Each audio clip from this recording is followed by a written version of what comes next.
continuing from the early days and me falling into bondage, I'm going to talk about the dark years, the darkest years that I experienced. By age 18, I'd gone on vacation with my grandmother to Dominican Republic. They didn't have an age limit for drinking. If you were able to see over the bar, they would give you alcohol.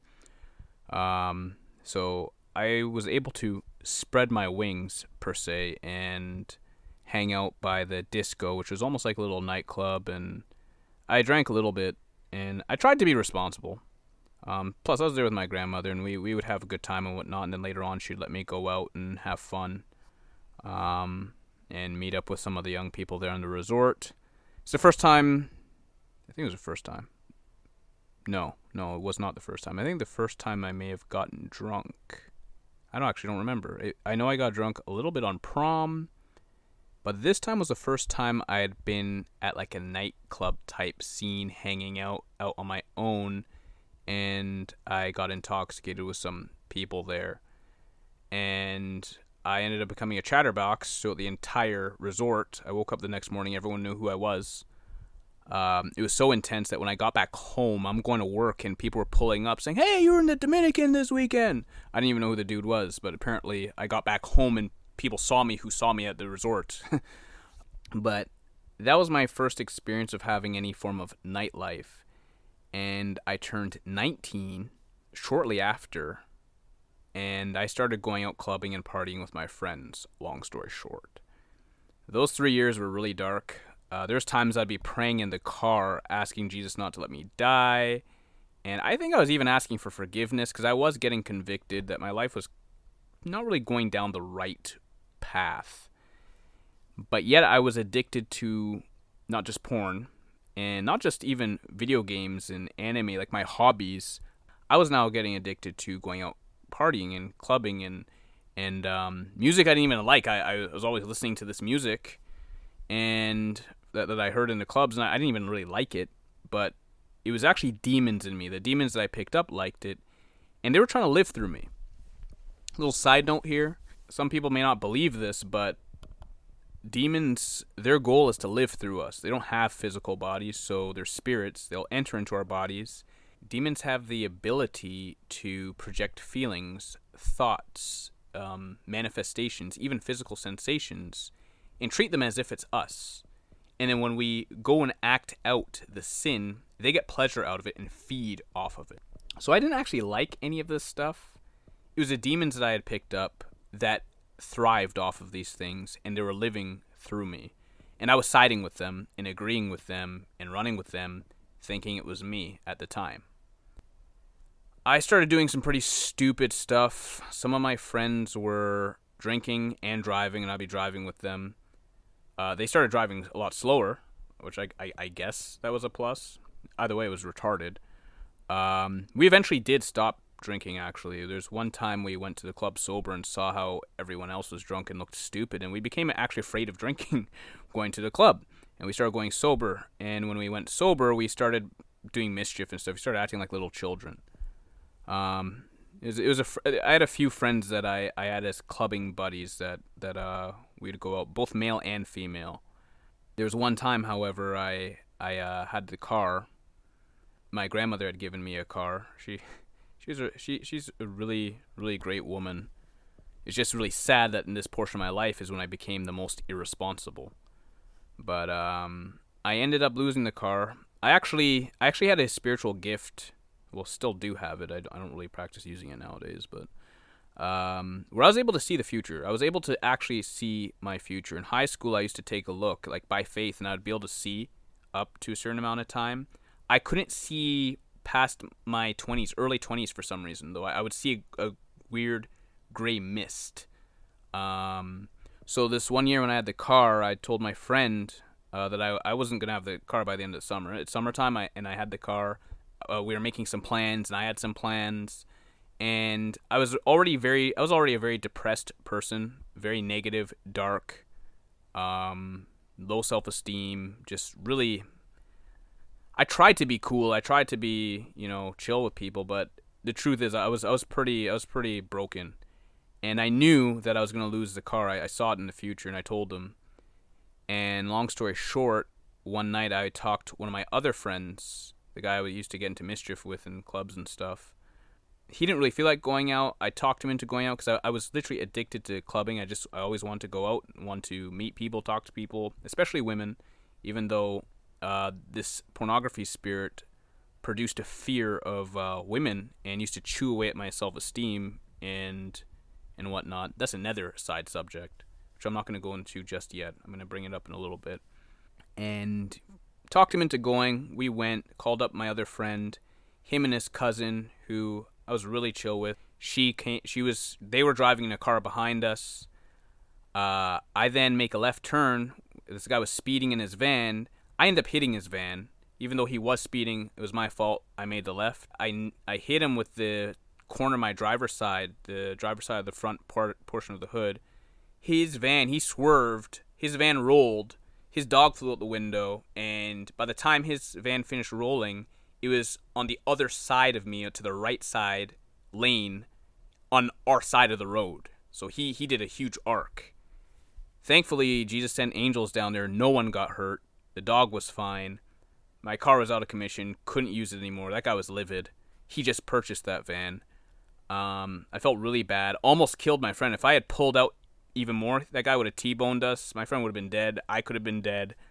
It definitely got my attention. Even worse, what got my attention a little bit more was that my friend's cousin, who was driving behind us to go with us, they all were there at the accident scene, and the next week she got into a car accident and died, which was devastating for all of us. In fact, it changed my relationship with my friend. Our friendship did not continue the same way. And it traumatized me because I was shocked. I was like, holy, man, I was just in an accident. She was there. The next week, she gets into an accident. She's dead. How I found out she died was even worse, because that morning, my grandmother was driving me to work, and traffic was crazy on the streets. The highways was locked off. The back roads were packed. I got to work. Then I phoned my friend on lunch, and he tells me that accident that blocked off everything was the accident that killed her. So I was driving through traffic and had no idea that my friend was dead, and that accident was my friend and my friend's cousin. And keep in mind, none of us were following Jesus. She was definitely in fornication. She was telling me some stuff about what she was doing. She was not actually following Jesus, and I wasn't even thinking like that. However, I did have a supernatural experience that I only actually began to understand this year, actually. And this happened back when I was 19. Man. So I had a supernatural experience where I was in my bed and I asked Jesus, I literally asked God, what happened to her? What happened to this person? And I went into a vision, and I was in the spiritual realm. It was almost like, if you have an out-of-body experience, I experienced something like that. And I was lifted off of my bed, and I actually went up, and I was terrified. This is a slightly new experience. I had some experiences before, but nothing quite like this. And my dresser was right in front of my bed, so if I was to sit up in my bed, I'd be able to see myself. I'm levitating off of the bed. I'm looking into the mirror. I can't see anything, because I'm in my spirit body here, so I can't see anything in the mirror. I'm invisible. And then after I see this, I see that I can't see myself, I start sinking downwards, and I go through my body, and I start going through the bed, as if I'm going down. And I continued freaking out, and then I snapped back to my body and woke up. And I did not understand exactly what that experience was until this year. Jesus showed me that when I was levitated, I was being shown that I was in the spirit, so I could see and testify that, okay, this is not me in the natural, because everything looked like the natural. Everything looked and felt like the natural, but I just knew I was in the spirit. And when I started going downwards, I heard that's when I was about to get the answer to my question. And you know what? If I didn't freak out, and if I did see whatever Jesus was going to show me, maybe he would have gotten my attention a little bit earlier. Maybe you would have gotten all of our attentions. I don't know. But that was a strange experience that I had. Now, I continued partying, clubbing. I'm not going to go into all the details of what my club life was like, but I will tell you this: when it comes to demons, Babylon, Jezebel, these kind of spirits of witchcraft, they thrive off of pornography, nightclubs, death, vampires. All the stuff you see in the world are all linked in very similar kingdoms. Vampires are associated with oral sex, homosexuality, all this kind of stuff. And it's ironic because a lot of these things, minus homosexuality, I was interested in.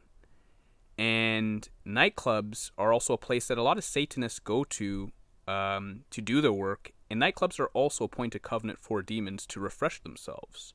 So I was a walking slave for a pornography demon who was also going to clubs at the same time, getting packed full of more demons. And my behavior in the clubs was also demonically powered, which I'll explain closer to my experience of coming to Christ.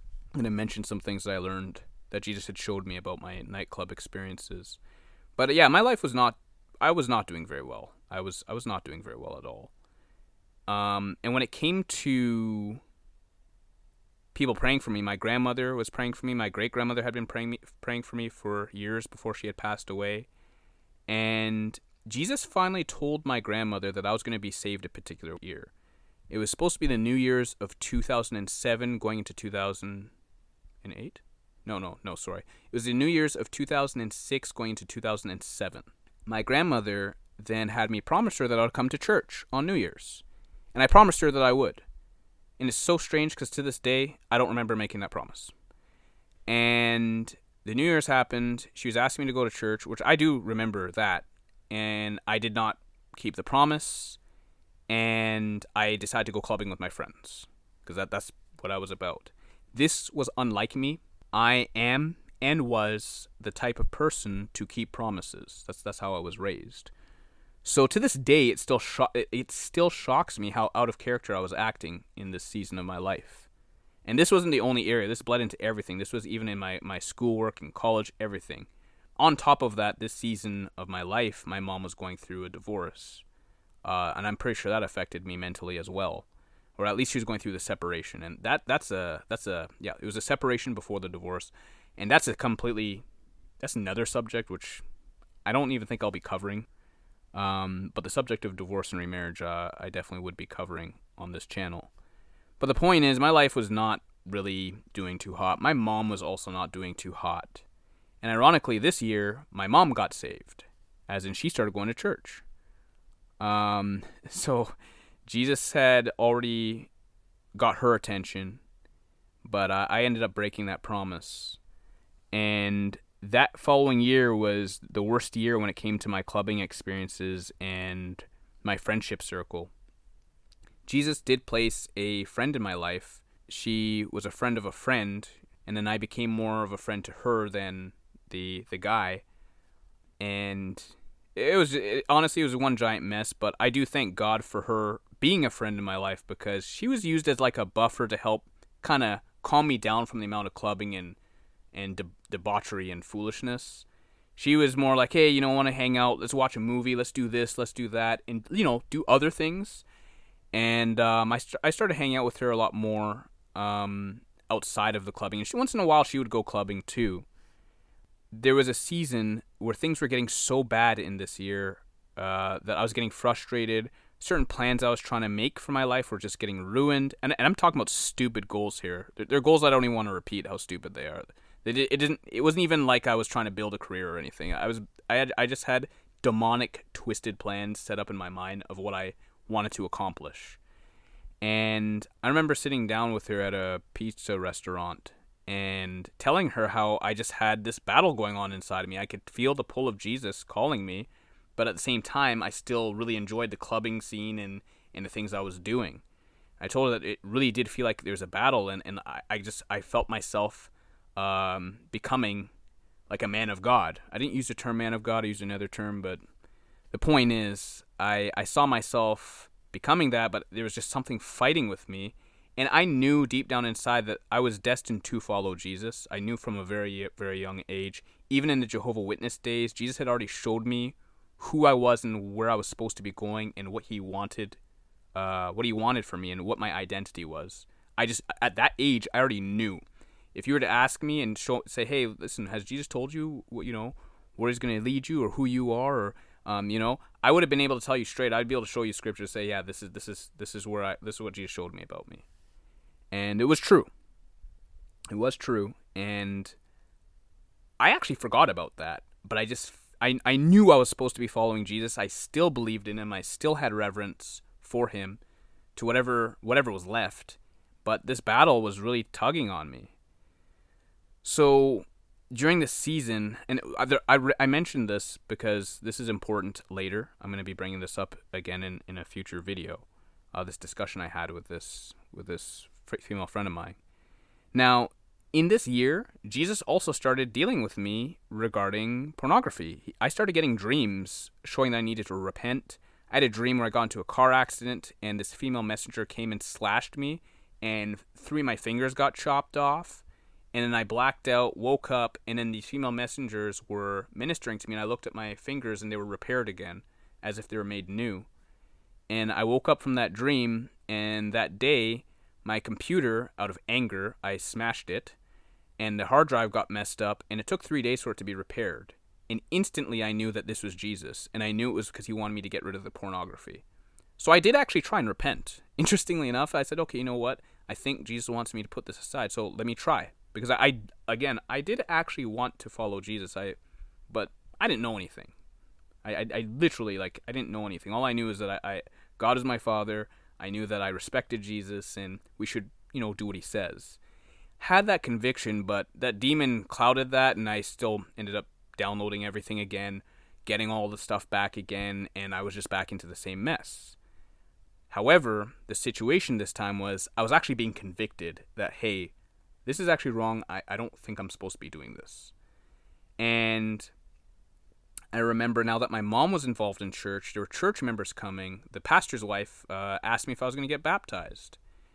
And it was crazy. I'm so happy she asked me that question because I never even thought about getting baptized before. And that stuck in my mind. It's like, wow, yeah, if I believe in Jesus, I should get baptized. That's what people who believe in Jesus do. So that stuck with me. It didn't leave.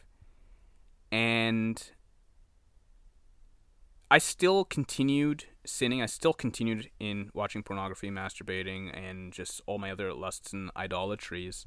And I was experiencing a lot of supernatural activity. I experienced a lot of supernatural activity throughout pretty much most of my life. But they really started getting heightened in this season of my life where I started seeing visions of demons crawling on me. I would literally enter into the spiritual realm and hear spirits just coming into the room talking to me. And I'd be terrified. Little monkey, crazy, red-eyed guys would just start crawling on me. Throughout my waking life, sometimes I would see them too, running around in the corner of my eyes. They looked a lot like these demons called gravelings from a TV show about this girl who was a Grim Reaper. And in that show, these demons set up people to die. Now, that was just one school of supernatural craziness that was beginning to scare me. The other thing that started happening was things were manifesting in the physical. I remember one time I was sitting there playing video games, and I hear whoosh go behind me, and I look to my right, because that's where it came from. I don't see anything. I look to my left, and I had my ironing board out and my iron, and whatever it was hit my iron and hit the cord, and the cord was swinging back and forth. So something physically went through my wall, went through the iron, the iron cord, and swung it as it went by. And I was staring at this what is going on? I didn't understand what the supernatural stuff was. And on top of that, guys, I was so bound to pornography that I used to just put it on, and like I said in the last video, it was like Saturday morning cartoons. I'd put it on and just play it in the background while I was doing other stuff. I'd be playing video games and I'd have it playing at the same time or whatever. There was one time I was playing video games. I had already finished watching the pornography and I had already finished doing my thing. And I just felt this tugging on me that I need to go back and do it again. And I started questioning this thought because I realized this was not me. I'm like, what is going on? Like, I just did this. Why do I need to go back and do it again? I don't need to do this again. And I was pretty much being forced to go do it again. I felt like I could not do it. I was being tugged, do it. You need to go back. So I went, I set up everything, I put it on and just did it. And the entire time I felt very, very uncomfortable and very weird because I knew I did not actually want to or need to. And I did it. And when I was done, I didn't actually even enjoy it. I never forgot that. That really messed me up.